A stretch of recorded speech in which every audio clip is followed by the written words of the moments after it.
हम करेंगे हर मजलूम की हिमायत। बिस्मिल्लाहिर्रहमानिर्रहीम। अस्सलामु अलैकुम। मैं हूँ हुरैन फातिमा और आप देख रहे हैं हिमायती news HD channel.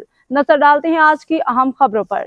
Defender of Pakistan movement के डिस्ट्रिक्ट मलीर में सरगर्मियां, लाशारी बिरादरी की मुकम्मल हिमायत का ऐलान। Karachi defender of Pakistan DPM के डिस्ट्रिक्ट मलीर के सदर नसीम खान, मेंबर डिस्ट्रिक्ट समीउल्लाह खान ने जामकंडा में लाशारी बिरादरी के बुजुर्गों नौजवानों से मुलाकात की। इस मौका पे डिफेंडर ऑफ पाकिस्तान मूवमेंट का मंशूर पेश किया गया, जिसे लाशारी बिरादरी के बुजुर्गों नौजवानों ने भरपूर पजीराई दी। लाशारी बिरादरी के माहिदीन नौजवानों ने डिफेंडर ऑफ मूवमेंट पाकिस्तान को मुकम्मल ताउन की यकीन दहानी कराते हुए कहा कि पाक फौज पाकिस्तान के अवाम के शाना बशाना खड़े हैं और हर मुश्किल वक्त में कौम के साथ रहेंगे।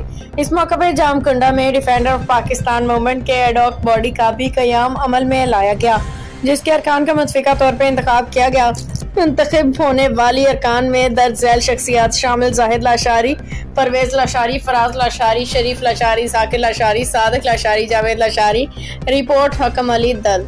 अब तक के लिए इतना ही। मजीद खबरों और अपडेट से बाखबर रहने के लिए देखते रहें हिमायती न्यूज़ HD चैनल।